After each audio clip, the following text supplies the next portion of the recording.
अगर आपको अभी के टाइम पर अपनी लाइफ में खराब फील होता है, बोरिंग फील होता है, आपको कुछ भी करने का मन नहीं करता है, तो इसका सबसे बड़ा रीजन ये हो सकता है कि आपका डोपामीन खराब हो चुका है। डोपामीन क्या होता है? डोपामीन एक हार्मोन होता है जो कि एक ब्रेन का रिवॉर्डिंग सिस्टम होता है जिससे आपको अच्छा फील होता है। दो टाइप के डोपामीन होते हैं, एक होता है बैड वाली डोपामीन, एक होता है गुड डोपामीन। आपकी लाइफ में अभी के टाइम पर जितनी भी चीजें खराब चल रही है वो बैड डोपामीन की वजह से हो रही है।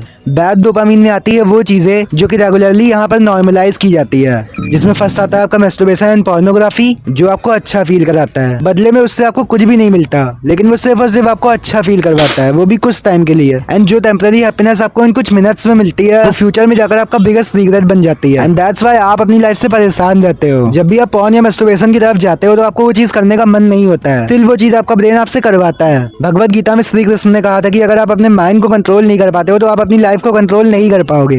एंड हर एक चीज आपके माइंड से ही शुरू होती है, अपने माइंड को कंट्रोल करने से ही शुरू होती है। अभी के टाइम पर वो चीजें करते हो जो कि आपका माइंड आपको करवाता है। जब भी आप पोर्न देखने जाते हो तो आपका माइंड आपको पोर्न की तरफ लेके जाता है, भले ही आप पोर्न ना देखना चाहते हो फिर भी। आपने हर बार नोटिस किया होगा कि जब भी आप पोर्न देखने जा रहे हो तो आप ना चाहते हुए भी पोर्न देखने लग जाते हो। आपका माइंड आपको उस चीज से एडिक्टेड करवा देता है। एंड जब भी आप पोर्न देख लेते हो उसके बाद में आपको बहुत ज्यादा रिग्रेट होता है। एंड यही इसका सबसे बड़ा नुकसान होता है कि आपका जो माइंड होता है ना वो फक्ड अप हो जाता है। आपके ऊपर भले ही कोई असर ना पड़े, लेकिन आपके माइंड के ऊपर बहुत ज्यादा खराब इफेक्ट पड़ता है अगर आप रेगुलरली करते हो तो। एंड सेकंड चीज आती है सोशल मीडिया और वेब सीरीज। नो मैटर अगर आप पोर्न को छोड़ भी दोगे, अगर आप वहाँ से बचोगे, पहले मैं भी यही करता था, मैं पोर्न पे लॉक लगा देता था बिकॉज मैं पोर्न को छोड़ नहीं पाता था। अगर आप वहाँ पे लॉक भी लगा दोगे, अगर आप वहाँ से बचने की भी कोशिश करोगे तो इंस्टाग्राम खुद एक सॉफ्ट पोर्न बन चुका है। कई लोग की फीड में अगर वो चाहते भी नहीं है फिर भी उनकी फीड में लड़कियों की इमेजेस आती है बिकॉज सोशल मीडिया इन्हीं सब चीजों से भर चुका है। सोशल मीडिया पर अब यही सब चलता है, दैट्स व्हाई एल्गोरिथम भी उन्हीं चीजों को पुश करता है। तो इट मींस कि जब भी आप सोशल मीडिया खोलोगे और फालतू में सोशल मीडिया खोलकर बैठोगे तो आपकी गांड फटेगी। अब जानबूझकर उन चीजों की ओर चले ही जाओगे। इसके लिए आपको बिजी रहना पड़ेगा अपनी लाइफ के अंदर। अगर आप नॉर्मली सोशल मीडिया खोलकर स्क्रॉल करोगे या फिर आप सोचोगे अरे मैं तो टाइम पास कर लेता हूँ, मैं तो वेब सीरीज देख लेता हूँ, जितना आप ये सब चीजें करोगे उतना आपको लॉस होगा। आप अपनी बैड हैबिट्स को, अपने एडिक्शंस को नहीं छोड़ पाओगे और कांग्रेचुलेशंस, आपकी जिंदगी बर्बाद हो जाएगी। नंबर पर आता है जंक फूड। बट सुनो मेरी बात, एक चीज जो आपने इन सब चीजों के बीच में नोटिस की होगी ना,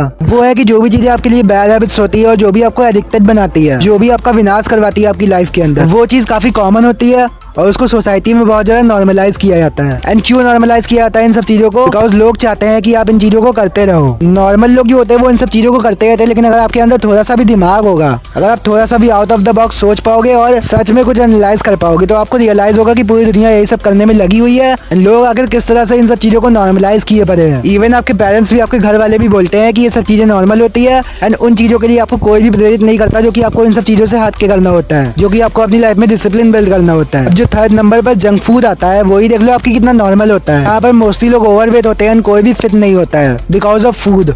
फूड ही इतना खराब होता है, लोग जंक फूड खाते हैं, इसी वजह से कोई भी फिट नहीं होता है और सब लोग मीडियोकर बन के रह जाते हैं। आपके फूड का असर आपके काम के ऊपर भी पड़ता है, आपकी बुद्धि के ऊपर भी पड़ता है बिकॉज जैसा आप खाना खाओगे वैसे ही आपका मन हो जाता है। एंड ये सोचो अगर ये तीनों चीजें साथ में मिल गई तो ये आपकी जिंदगी कितना बर्बाद कर सकती है। अगर आज आपने डिसीजन नहीं लिया तो फ्यूचर में जाकर आपकी क्या हालत होने वाली है। तो चलो अभी तक जो हुआ सो हुआ, लेकिन अब आप क्या कर सकते हो? अब आप एक ही चीज कर सकते हो, वो है इन चीजों को क्विट करना। वो है अपनी लाइफ में डोपामीन डिटॉक्स करना। डोपामीन डिटॉक्स करना मतलब होता है बेसिकली इन सब चीजों से दूर जाना जो कि आपको एडिक्टेड बनाती है, जो कि आपकी जिंदगी बर्बाद करती है। उससे आपको एकदम से दूर जाना है, धीमे धीमे करके नहीं, एकदम से दूर जाना है। और अब से आपको उसके बिना रहना है, फोन के बगैर रहना है और जितनी भी आपकी बैड हैबिट्स है उसके बगैर रहना है। ऐसा ही लोग बोलते हैं कि मैं अपनी बैड हैबिट्स को छोड़ ही नहीं पाता हूँ, क्योंकि सब लोग तो ये बता देते हैं कि अपनी बैड हैबिट्स से दूर रहो, लेकिन कैसे दूर रहो ये कोई भी नहीं बताता। एक्चुअली में अगर आपको किसी भी अपनी बैड हैबिट्स से दूर जाना है तो वो एक चीज आप कर सकते हो, वो है कि आप अपनी आइडेंटिटी को चेंज कर दो। हमसे अपनी आइडेंटिटी को चेंज कर दो जो कि आपने फिक्स करके रखी है पहले। ऐसे आप अभी के टाइम पर बोलते हो कि मैं पोर्न से छुटकारा पाना चाहता हूँ, मैं ओवरवेट हूँ, मैं फैट हूँ, मैं एडिक्टेड हूँ। ऐसे आप बोलना बंद करके अपनी आइडेंटिटी को एकदम चेंज करो और ऐसे बोलो कि मैं इन चीजों को करता ही नहीं हूँ, मेरा इन चीजों से कोई वास्ता ही नहीं है। क्योंकि अगर आपने अपनी बैड हैबिट्स को छोड़ा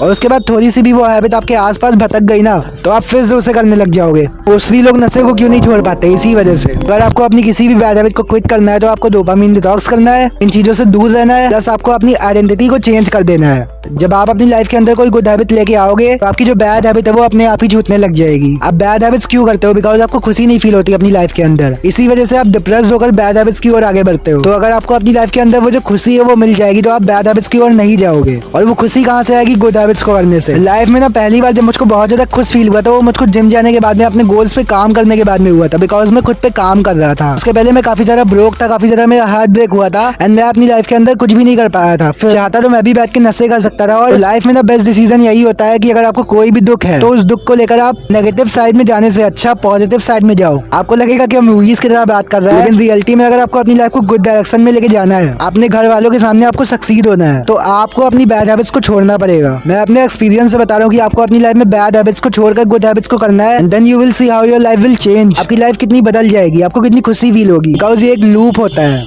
आपको खराब इसीलिए फील होता है बिकॉज आप इन चीजों को करते हो, एंड क्योंकि आपको खराब फील होता है इसी वजह से आप इन चीजों को दोबारा करते हो। इस लूप से निकलने के लिए आप एक ही चीज कर सकते हो, वो एक्चुअली में अपनी लाइफ में गुड फील करना शुरू करो, एंड जो भी पॉइंट्स मैंने बताया उनको फॉलो करो। इन चीजों से दूर जाओ एंड अपनी सराउंडिंग को अच्छा बनाओ, थोड़ा नेचर से जुड़ो और थोड़ा गुड हैबिट्स को करना शुरू करो। एक्चुअली में जिम जाना शुरू करो, वो चीजें करना शुरू करो जो कि तुम्हें पसंद है, ना कि जो तुम्हारे माइंड को पसंद है। सो आई होप कि मैंने जो भी समझा आप समझ गए होगे। जो भी बैड हैबिट्स है उनसे दूर हटकर रियलिटी में एक्चुअली में अच्छी चीजें करना शुरू करो अपनी लाइफ के अंदर बिना प्रोक्रास्टिनेट किए। तो चलो आज के लिए बस इतना ही, चलते हैं। High five.